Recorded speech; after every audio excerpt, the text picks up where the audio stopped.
a identidade de Cristo.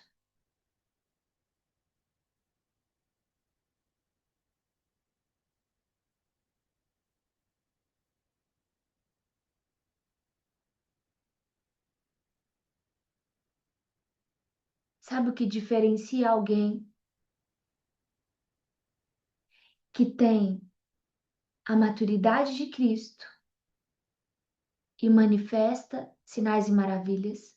Sabe o que diferencia de um outro alguém que não tem maturidade e que manifesta sinais e maravilhas? Existe uma diferença: frutos. A Bíblia diz que pelos frutos conhecereis. Como identificar?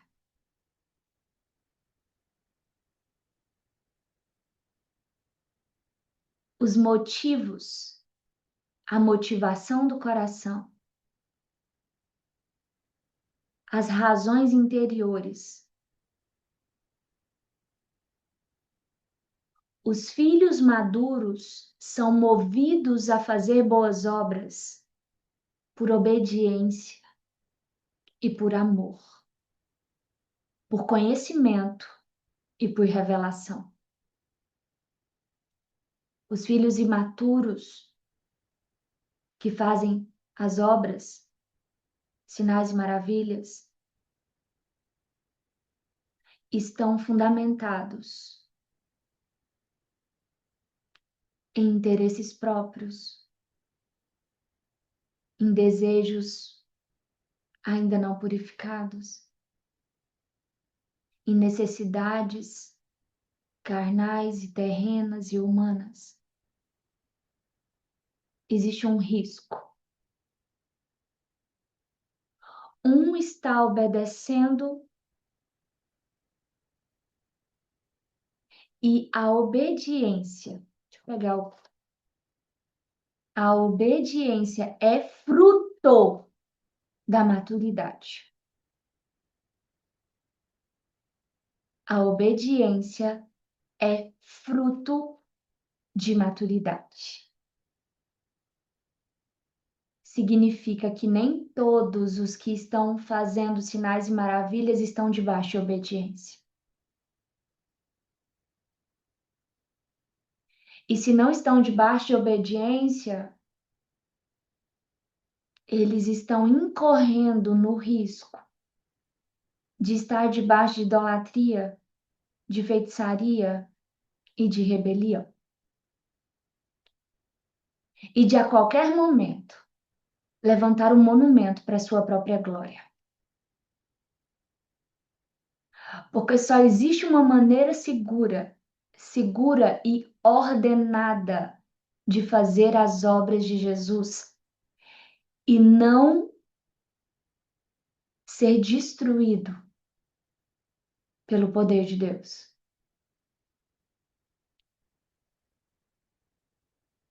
Quando nós chegamos à maturidade. E a maturidade tem algo muito peculiar, algo bem específico. É a morte completa do seu eu, dos seus planos, dos seus desejos, dos seus sonhos. Não é tão fácil explicar. Você morreu. E agora é como se os seus planos, os seus propósitos, os seus desígnios, exatamente os mesmos desígnios de Jesus, os mesmos planos, a mesma intenção, a mesma estratégia, a mesma palavra. E essa autoridade, escuta, autoridade de aprovação de filho maduro. Filho aprovado, filho maduro. Vou pegar o versículo. Aqui. Mateus 7, versículo 19. Ó, a partir do versículo 17 diz assim: Assim toda árvore boa produz bons frutos, mas a árvore corrompida produz frutos ruins. Não pode a árvore boa dar frutos ruins, nem pode a árvore corrompida dar frutos bons. Toda a árvore que não produz frutos bons corta-se e lança-se no fogo. Portanto, pelos seus frutos o conhecereis. Agora, o que é esses frutos? Ó, nem todo o que me diz Senhor, Senhor, entrará no reino do céu, mas aquele que faz a vontade de meu Pai que está no céu. O que são os frutos? Faz a vontade de meu Pai. Frutos são atos de obediência. Frutos são atos de obediência. É fruto. Obediência é fruto. E obediência demonstra o fruto do Espírito em caráter. Mas esses atos de obediência, eles começam exatamente em se sujeitar ao Espírito Santo para que Cristo seja formado até que os meus frutos sejam expostos publicamente. A questão é que existem frutos que ainda não estão no pé para colher. Aí você pode olhar para mim e dizer, como assim? Todo fruto, ele já está no ramo para colher? Não, não, não. Você sabe onde está um fruto? Quem aqui sabe onde está o fruto de uma árvore? Vou usar aqui dos meus conhecimentos de bióloga que o Senhor me deu. Onde está os... Oh, Maline, você foi lá no nervo, lá no núcleo, na semente. Oh, perfeito. O fruto está na semente. Perfeito. Agora vamos um pouco mais. Onde está o fruto depois da semente? Onde está o fruto? Primeiro ele está na semente. Resposta é isso mesmo. Mas depois que essa semente morre, esse fruto vai para algum lugar. Existem frutos que estão escondidos nas raízes. Exatamente. O fruto, ele sai da semente, a semente se torna raiz, a semente promove o crescimento de um grande tronco, a raiz cresce no escuro. Existem frutos, existem atos de obediência que só ainda não estão expostos publicamente. Esse é o processo do aperfeiçoamento da santidade. Esse é o processo da santificação. Frutos, atos de obediência que ninguém está vendo. Só que não quero que você pense só nas raízes. Eu quero que o fruto já está no galho pela fé. Porque se tem raízes conectadas na fonte, espera. Não precisa forçar, não precisa brigar, não precisa brigar com a árvore, não precisa, não precisa ficar desesperado com a árvore. Será que essa árvore esse ano vai dar manga? Será que essa árvore agora vai dar manga?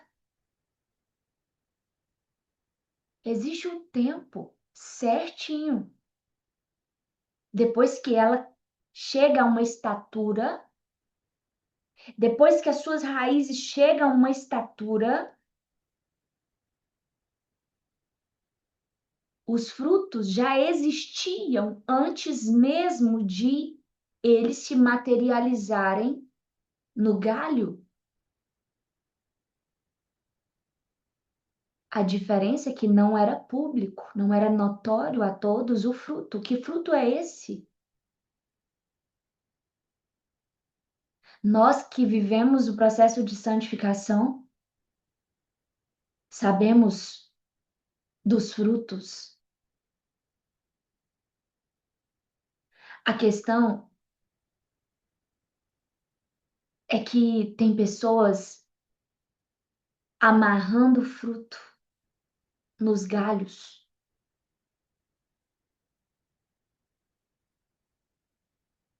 Quem tá entendendo? Tem gente amarrando fruto nos galhos para mostrar que tá gerando frutos. E esses que estão amarrando frutos são aqueles que estão fazendo obras, não por obediência, por algum motivo, mas não obediência. Mas tem uma necessidade de mostrar. É necessário que reconheçam: olha, eu sou uma árvore e estou dando fruto. Mas esse tipo de árvore costuma ser aquele tipo de árvore como aquela. Se alguém me lembrar se é uma figueira mesmo, tem uma parábola, eu acredito que é uma parábola, que diz que uma árvore ia ser cortada, mas eles pediram, peraí, não, nos dê um tempo para expor as raízes, para cercar, fazer um círculo ao redor dessa árvore, expor as raízes, para que essa árvore possa dar fruto. E aí o Senhor permitiu esse tempo para expor essas raízes, para que essa árvore pudesse dar fruto, porque ela iria ser cortada. Existem raízes que estão na superfície, em cima de pedras, em cima de uma dureza que não é capaz de perfurar as profundidades, sabe? Depois, se vocês forem estudar, vocês vão ver que existem árvores que não estão dando frutos, mas não é porque ela não tem fruto, é porque as raízes estão sendo limitadas por dureza, por pedras, por pedregulhos, por impedimentos que impedem elas de ir profundamente.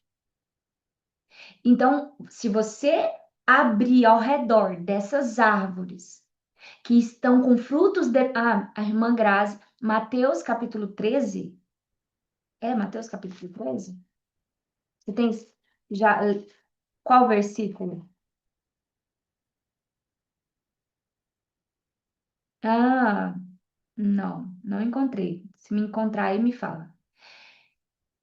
O solo pedregoso. Não. É uma parábola mesmo. Espera aí só um minutinho. Irmãs. Está em Lucas, capítulo 13, a partir do versículo 6. Diz assim: ele também falava esta parábola, uma parábola. Certo homem tinha uma figueira plantada na sua vinha. Ele foi buscar fruto nela e não o achou. Então ele disse ao vinhateiro: eis que há 3 anos eu venho buscar fruto nessa figueira e não o acho.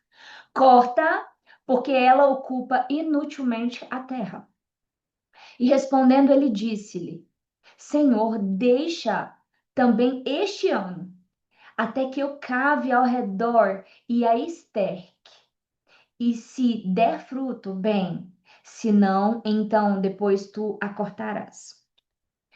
Só que quem pediu esse 1 ano sabia que é exatamente o que ele precisava fazer para que ela desse fruto. Ele sabia qual era o problema, que era as raízes não estarem em profundidade, em acessar fontes grandes de água.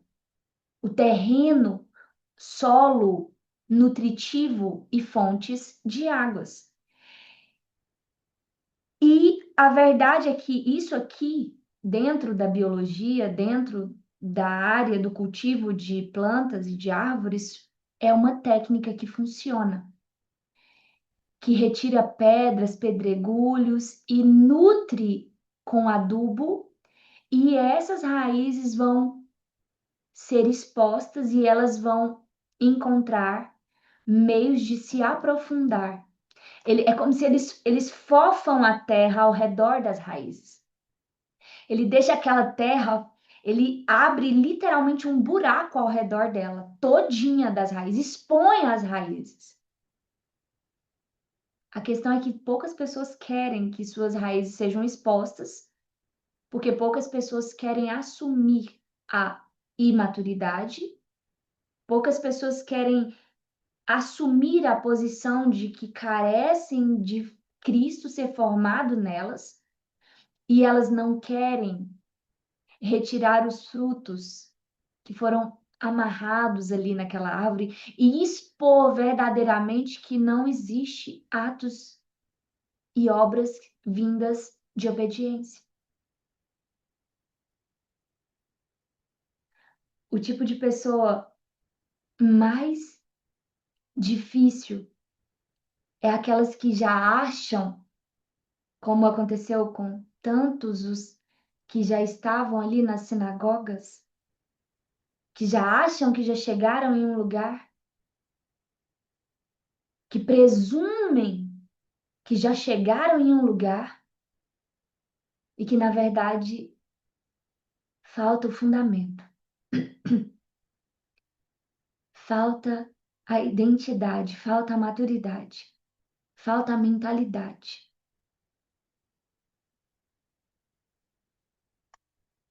E aí entra morrer a reputação.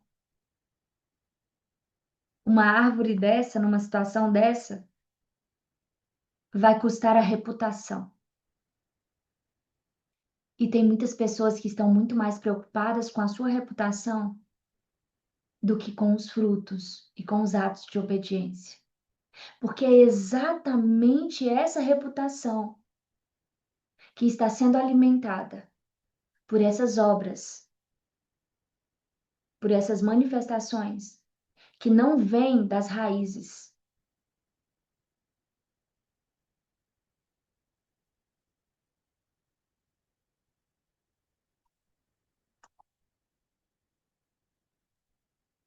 A aprovação do Pai. Ser anunciado por Deus como aquele filho amado, do qual ele se agrada e tem prazer. Veja que isso aconteceu com Jesus antes mesmo que ele fizesse qualquer obra, qualquer milagre, qualquer sinal e qualquer maravilha. Veja que Jesus Cristo, ele teve a aprovação do Pai antes de manifestar a unção de glória em sinais e maravilhas. Ele resplandeceu a glória do Pai, porque ele diz: Esse é o meu filho amado em quem eu me agrado, em que eu me deleito, em que eu tenho prazer.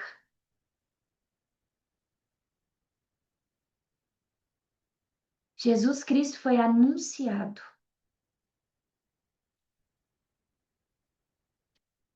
Eis o meu filho amado, em quem eu me agrado. Eu fui uma pessoa fazedora, porque eu queria agradar fazendo.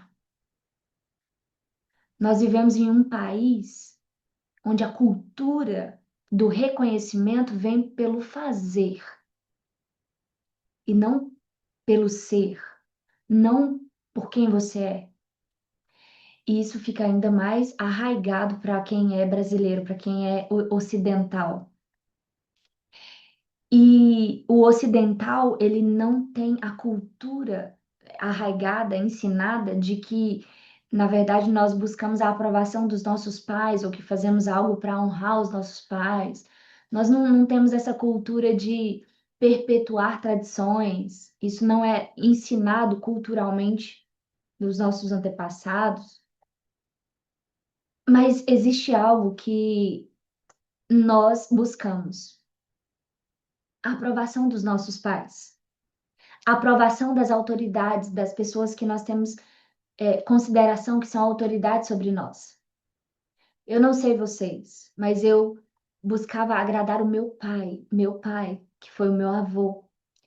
E eu me lembro de quando eu fui me casar e de quando eu fui construir, quando nós fomos construir a nossa casa. Eu lembro de sentar próximo aqui, dentro do banco do carro e ficar sentado olhando para a terra caindo aqui nesse terreno e eu chorei. E eu só lembrava do meu pai, eu dizia, nossa, meu pai ia ficar tão feliz de eu estar construindo exatamente aqui nesse lugar que ele disse que seria meu. Ele disse, aquele terreno lá do canto vai ser seu. Como meu pai ficaria feliz de eu estar fazendo algo que era o desejo dele. Aí quando eu fui me casar, meu marido disse: "Ah, gente, na época a gente namorava, ele não, vamos só morar junto". Eu disse para ele: "Não. O meu pai não ia gostar se eu só morasse junto com você, porque eu lembro que ele ficou muito decepcionado quando isso aconteceu com a minha mãe, né? Ele não ia gostar. Então eu não vou, meu pai não tá vivo, mas eu não vou desagradar meu pai. Eu vou casar igualzinho, eu tenho certeza que ele ia gostar.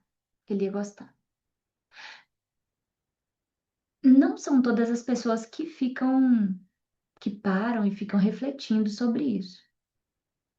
É claro, as pessoas costumam pensar de forma muito automática e acelerada as coisas. Talvez o Senhor me deu esse parar, esse pensar, porque faz parte do chamado ministerial.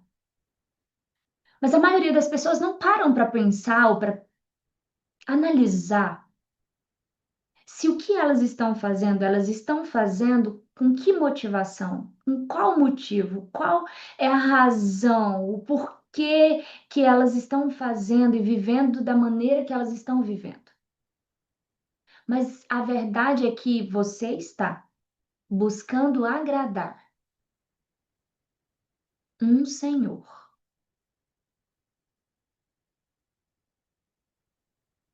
Quando eu me referenciava ao meu pai, tem algo que ficou na história. Meu pai, meu avô, ele perdeu todos os bens materiais, terras e fazendas que ele tinha com negócios ruins. E eu tinha no meu coração que eu precisava enriquecer para honrar a memória do meu pai, para que eu recuperasse aquilo tudo que ele perdeu, sabe? Aquela coisa. Eu não imaginava, eu tinha um senhor. Esse senhor era meu pai. Aí eu penso, era meu pai? Não, era o amor ao dinheiro. Porque a honra que eu queria dar para o meu pai terreno envolvia enriquecer e envolvia estabelecer riquezas aqui na terra. E isso era arraigado dentro de mim. Eu queria enriquecer. Por quê? Porque eu queria cumprir uma justiça com a injustiça que o meu pai sofreu e que lesionou toda a nossa família e os descendentes por aí, por consequência. Então eu tinha um senhor que era o dinheiro, que era Mamon. E por que que eu tinha Mamon por senhor? Porque era um valor, porque era algo que o meu pai tinha como valioso, as terras, os bens e as riquezas. E eu queria honrar o meu pai. E tudo que eu fazia era para servir o meu pai. ou melhor dizendo, Mamon, mas sempre vem maquiado como para o pai, para a mãe ou para alguma autoridade. Quando nós crescemos e estabelecemos, e o Senhor Espírito Santo estabelece a mentalidade, a maturidade em nós, acontece a mesma coisa. Só que agora, todo aquele senhorio que você tinha para Mamon, toda aquela reverência, todo aquele empenho, tudo aquilo que era para a terra morre.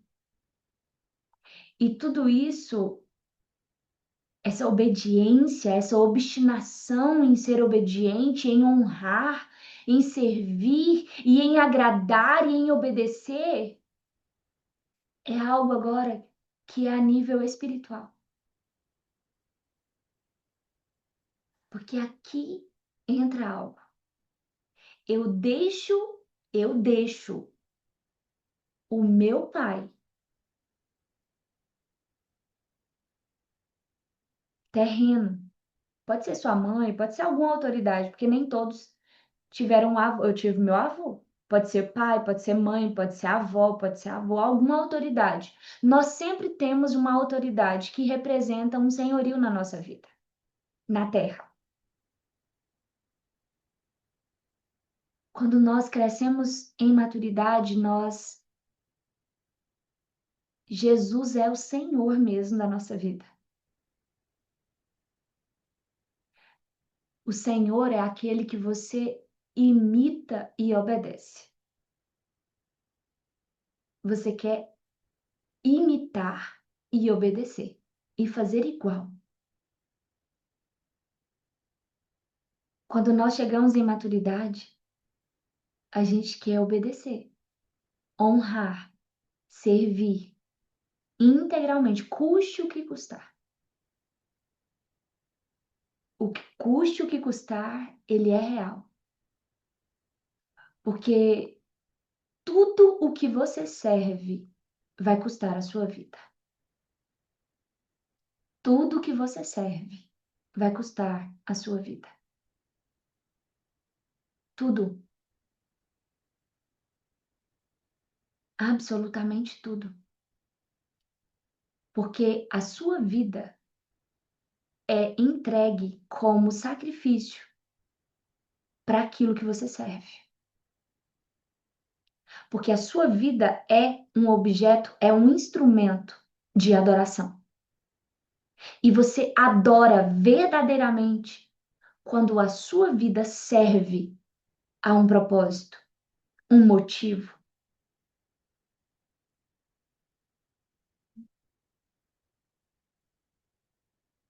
A verdadeira adoração, ela acontece na maturidade. Porque a verdadeira adoração é um coração absolutamente servil aos propósitos e aos desígnios de Jesus. A verdadeira adoração é dar a vida para obedecer à vontade do seu Senhor. A verdadeira adoração é a obediência. A verdadeira adoração acontece durante a sua vida enquanto você executa atos de obediência. A verdadeira adoração acontece hoje, ela acontecerá amanhã. E quando o Senhor reunir a sua vida, ele vai ver que você gastou a sua vida em obediência a ele. Essa é a verdadeira adoração. Essa é a verdadeira adoração, sabe por quê? Porque a verdadeira adoração ela acontece para Deus na liberdade de fazer a sua vontade, mas você escolhe fazer a vontade dele. A verdadeira adoração está na cruz. A verdadeira adoração é abrir mão da minha vontade, é deixar que ela morra e o Espírito Santo me levar a fazer e obedecer à vontade do Pai. A verdadeira adoração, agora entenda, a verdadeira adoração está em conhecer Jesus, porque só conhecendo Jesus chegamos à maturidade. A verdadeira adoração, ela se encontra na unção de ser e de ter a mente como de Cristo. A verdadeira adoração, ela é consequência, ela é resultado do conhecimento de Cristo e do Pai. A verdadeira adoração, ela só é promovida pelo Espírito Santo formando Cristo Jesus em você. A maturidade é ter a transformação completa de suas intenções. As suas intenções, as suas motivações, os seus valores. A maturidade não é que agora tem uma estrela escrita assim, perfeitinha de Jesus. Não. A maturidade está em raízes cujas motivações, cuja as intenções, cujos valores não é a sua própria glória. O valor é fazer a vontade do Pai.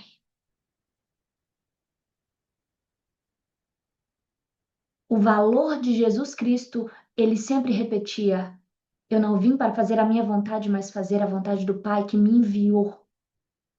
O que era mais importante? O que Jesus protegia o tempo todo? A vontade do Pai. Até o fim, ele disse que não seja feita a minha vontade, mas que seja feita a tua vontade. O que Jesus preservava como filho, enquanto ungido e que esteve no meio de nós aqui na terra. Ele preservava a vontade do Pai. Sabe por quê? Por que ele preservava a vontade do Pai? Porque preservando a vontade do Pai é a única maneira de eu preservar o meu relacionamento, a minha presença e a presença dele comigo. A gente não obedece porque é bom. Não obedece porque é simples. A gente obedece porque nós queremos preservar um relacionamento. Maturidade é ter agora o meu relacionamento com Deus em primeiro lugar. Eu dou a minha vida para preservar esse relacionamento. Eu dou o que tiver que dar para preservar esse relacionamento. Porque esse relacionamento me garante o lugar de filho, de herdeiro, de aprovação, de valor, de reconhecimento e de realização. Existem muitas pessoas hoje, no mundo inteiro, que estão servindo Mamon porque estão preservando algum relacionamento. Existem muitas pessoas hoje que não estão fazendo a vontade de Deus porque elas estão preservando algum relacionamento e que não é a presença do Pai. A maturidade é quando você chega ao ponto de não se importar com a sua própria vida, se isso for o preço para preservar o seu relacionamento. As opções do diabo é: eu te darei todo o reino, todos os reinos se prostrado me adorares. tentador. Todos os reinos é algo muito grande, mas passageiro. Mas sem a maturidade, não era possível amar a Deus sobre todas as coisas. A maturidade é o que garante amar a Deus sobre todas as coisas. Jesus foi tentado em todas as coisas mais grandiosas, todos os reinos.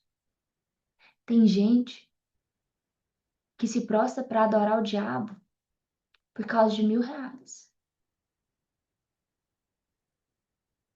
por causa de 1 milhão, para preservar relacionamentos. Agora vem a parte para a gente entender agora o cerne.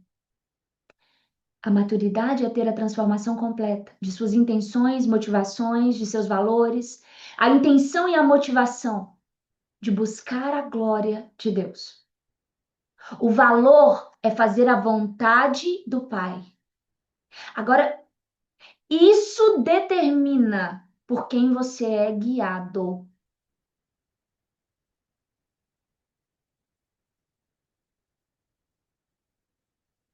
Jesus, em maturidade, foi guiado e era guiado por quem? Pelo Espírito Santo.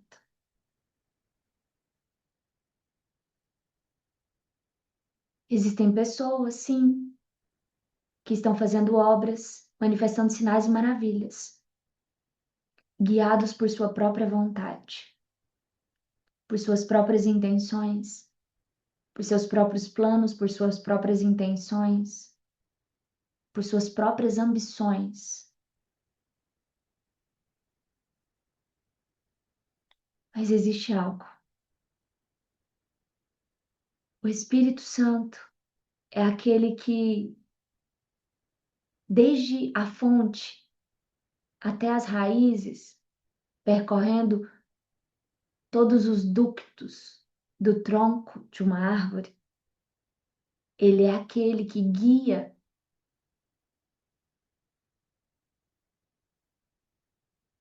em obediência, com fluidez,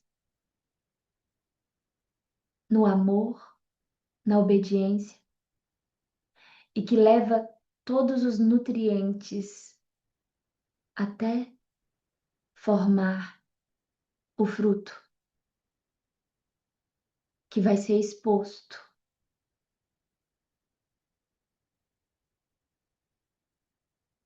em toda a árvore.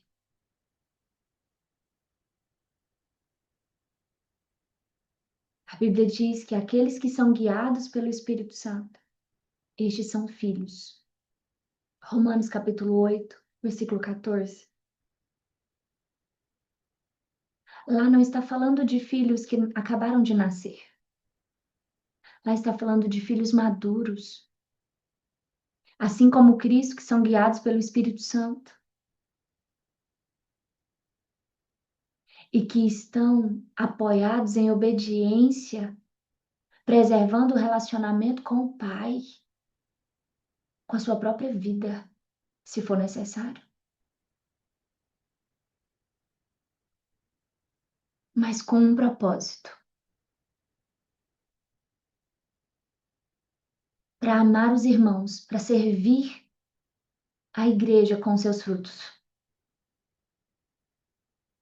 O amar os irmãos não pode vir antes de amar a Deus sobre todas as coisas.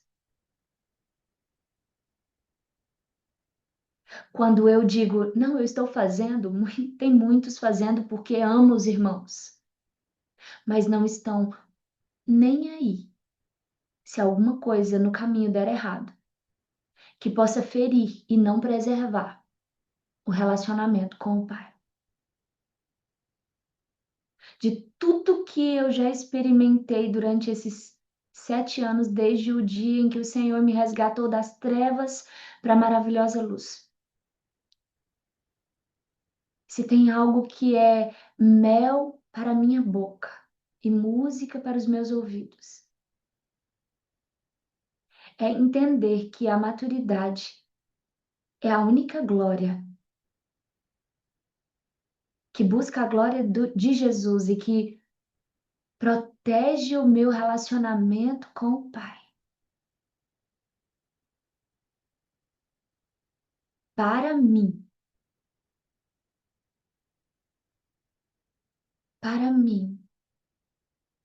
que vim de onde eu vim, dos pecados que eu vim, da consciência que eu vim, que para mim já não tinha mais saída, não tinha chance, que não era possível mais, que tudo já estava perdido. Para mim, preservar o meu relacionamento com o meu Pai está acima de todas as coisas e de tudo.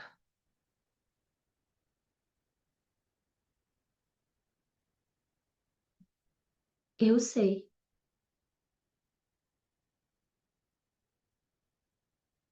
que eu estou aqui pela graça, pela misericórdia, pela graciosidade, pela bondade e pela verdade. E se tem algo que eu tema, é perder a presença e a possibilidade de estar conectada com meu Pai, e a certeza de que Ele está comigo e de que eu estou nele.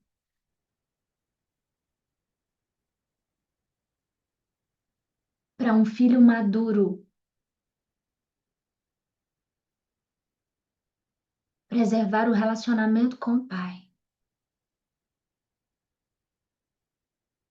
é o fundamento para gerar frutos.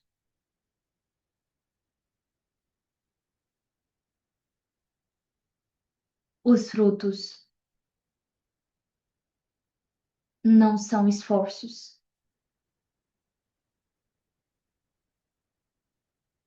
Os frutos é fluir do esforço que as minhas raízes fizeram para mergulhar fundo e estar à beira das águas, tranquilas.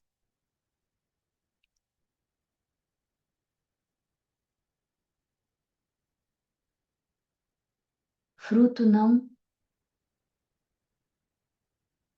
precisa de esforço. Quando nossas raízes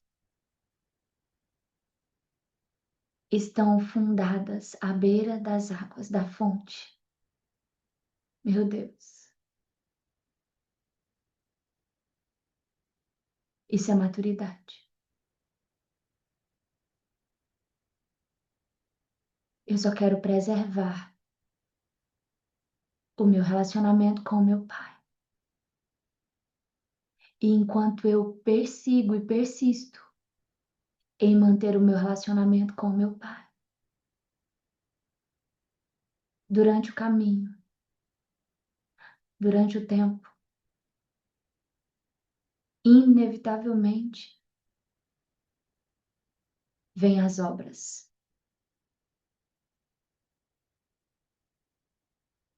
As obras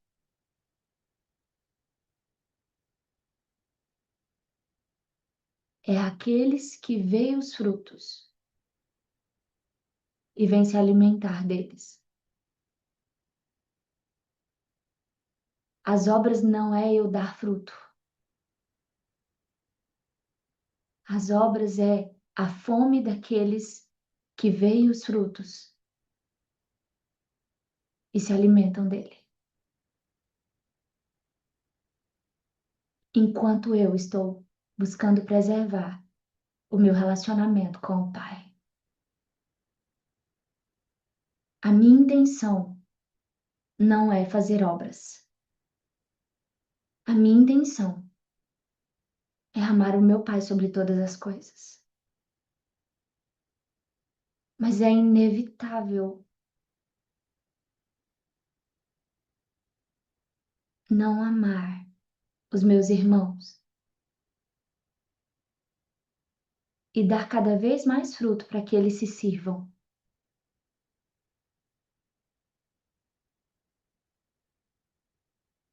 daquilo que foi gerado nesse relacionamento.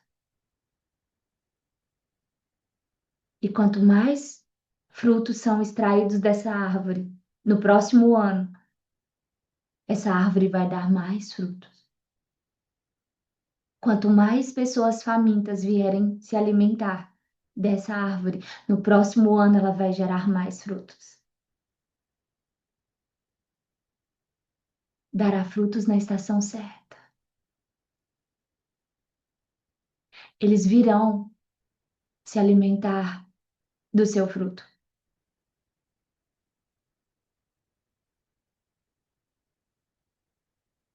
Agora é época de manga. Eu tô querendo manga. Se eu quero manga, eu vou procurar uma árvore que dê manga. A árvore não me procura, sou eu que procuro a árvore. A minha necessidade me fará encontrar um pé de manga. Os sedentos e famintos, eles reconhecerão o fruto e eles buscarão se fartar dele. Não há esforço nas obras quando se está fundamentada em amor, preservando o relacionamento com o Pai em maturidade.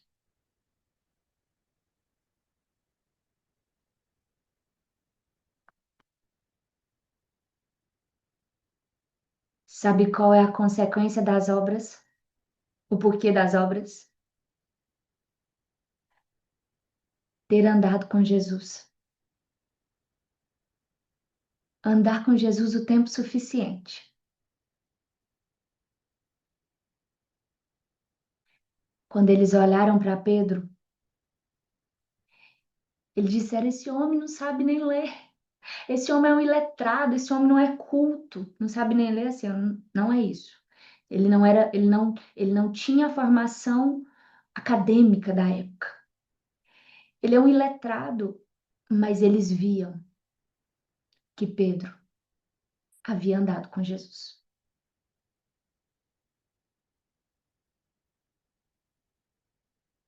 Uma árvore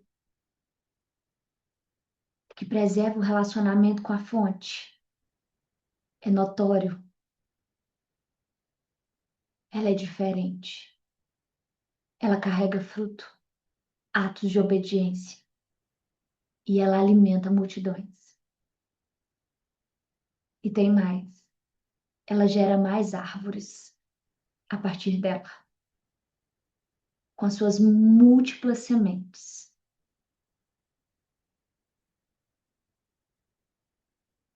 Agora eu quero dizer algo antes de nós encerrarmos aqui.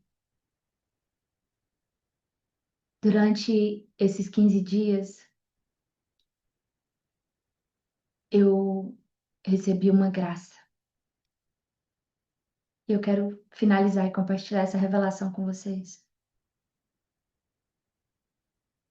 Qual a essência da mensagem de alguém que chegou à maturidade? O alvo da mensagem. E aí eu quero que vocês se lembrem de Jesus pregando a sua primeira pregação. O alvo de Jesus. A primeira pregação de Jesus, ela demonstra a intenção do coração de Jesus. Demonstra o alvo de Jesus, a vontade do Pai. A primeira pregação de Jesus revela a vontade do Pai. Mateus capítulo 4, versículo 17. Mateus 4, 17. Eu tô queimando aqui as minhas costas. Tá queimando. A presença de Deus tá queimando, queimando, queimando.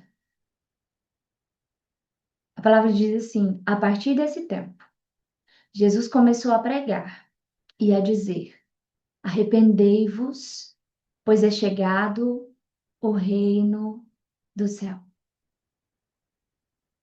Arrependei-vos, pois é chegado o reino do céu. O reino do céu, ele é um lugar eterno, na eternidade. Mas o reino do céu é uma mentalidade, é uma forma, uma maneira, um padrão de pensar, uma mentalidade, uma programação de ideias, de planos, de intenções, de valores, de ideias, de atos, de ações. A palavra arrepender significa converter, mudar de mente, conversão, mudar de mente, arrepender, mudança de mente. Quando Jesus ele inaugura a proclamação do evangelho, a primeira coisa que ele demonstra, que ele expõe, é a vontade do Pai. A vontade do Pai é que nós nos arrependamos. E o verdadeiro arrependimento é a mudança de mente. A mente transformada. A mente de Cristo. Pensar e saber o que Cristo pensava enquanto esteve em carne. Conhecer o que Cristo conhecia, ver o que Cristo via, crer no que Cristo cria. Ser como Cristo era, andar como Cristo andava.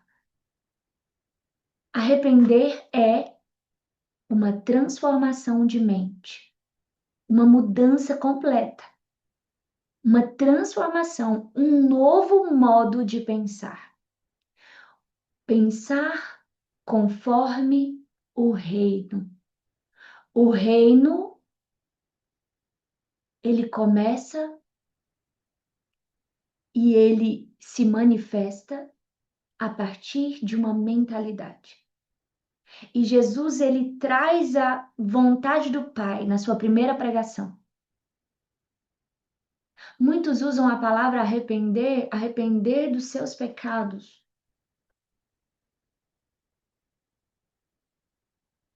Isso acontece porque o primeiro nível de arrependimento vem de ter consciência de pecados. E isso faz parte da mentalidade do reino, porque nós somos pecadores perdoados e transformados. Enquanto Jesus Cristo foi feito maldição, foi feito pecado sem ter pecado. Jesus tinha uma mente santa e perfeita desde a sua concepção e origem. Nós precisávamos passar por uma metanoia, por um processo, precisamos passar por uma metanoia, por um processo de transformação. E essa transformação, ela chega no ponto, até o ponto que você se encontra, tem uma palavra, inofensivo. Sabe como é a mentalidade de obediência? Ela é inofensiva. como de uma criança pronta para obedecer. Pronta para obedecer. Lá em 1 Coríntios 13 diz assim que o amor tudo crê. Não é que ele crê nas mentiras aí fora, não. Ele crê em toda a verdade. Tem coisas que eu creio na palavra que eu nunca vi, mas eu creio. Eu creio. Tem coisas que eu tenho crido que eu nunca criei, porque a maturidade traz isso. Ela traz uma fé sem limite. Você simplesmente crê, porque é a verdade. Por isso que o amor tudo crê. A mentalidade de maduro, de a mentalidade de Cristo, tudo crê, crê em tudo que é a verdade, em tudo que Deus diz, em tudo que a palavra diz. É uma fé absoluta.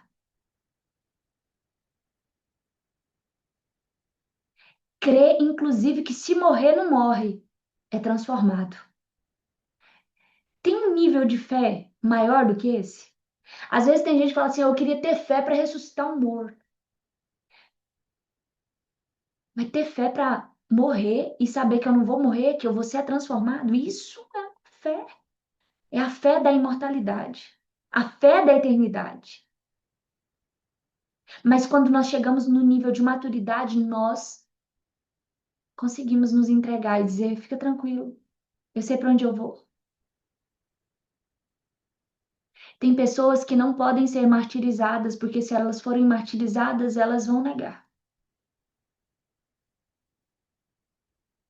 Eu descobri algo que Deus martiriza filhos maduros.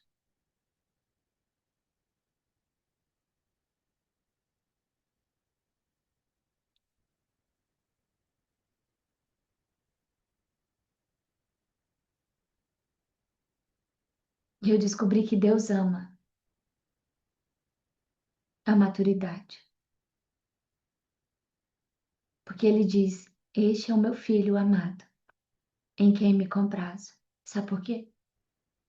Porque ele ama a obediência. E sabe por quê? Porque ele ama um filho que é guiado por ele, que permite absolutamente e depende dele absolutamente.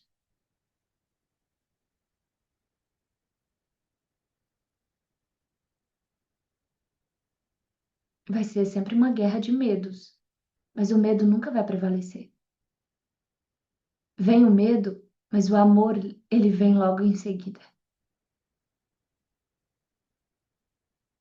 Maturidade não é ausência de medo. Muitas vezes ele até persiste, ele insiste em entrar. Mas quando ele pensa que achou lugar, o amor lança fora. Porque o amor é crer em tudo. Às vezes a gente até tenta não crer. A gente chega no nível de maturidade, a gente tenta descrer daquilo que a gente crê. A gente até se esforça. Às vezes eu gostaria de não crer em coisas que eu creio. Porque eu penso: eu não queria crer nisso. Mas eu creio. Isso não vem de mim, mas vem do Espírito Santo. Amém? E aí, qual que é a revelação? Um filho maduro, que tem a mente de Cristo, a mentalidade do reino. Sabe o que que ele deseja para a igreja? A mentalidade de Cristo. Sabe o que que os filhos imaturos pregam? Sair do pecado, ser liberto. Os filhos maduros estão dizendo maturidade, obediência, conhecer o Pai. Vem conhecer o Pai. Vem desfrutar da presença dEle. Arrependei-vos Tem uma mensagem gigantesca por trás disso. Jesus está dizendo: eu quero que vocês desfrutem da presença do meu Pai como vosso Pai. Que vocês ouçam a voz dele e obedeçam os mandamentos dele em obediência, por revelação, por conhecimento. Assim como eu tenho, eu quero que você também esteja aqui.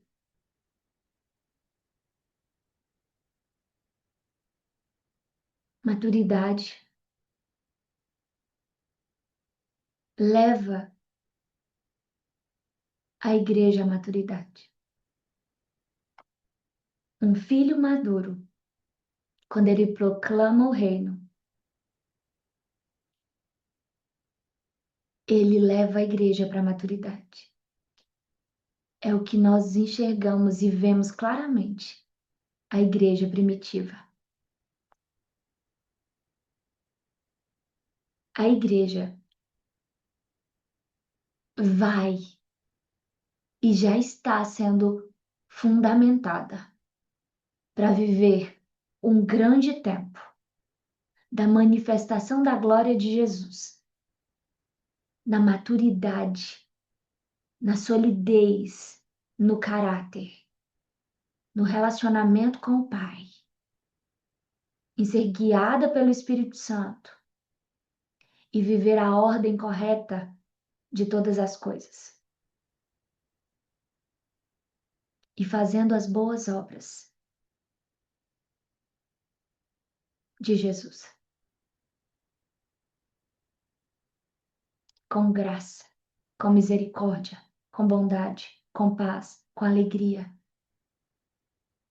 com poder, em maturidade, em amor, não por ambição egoísta.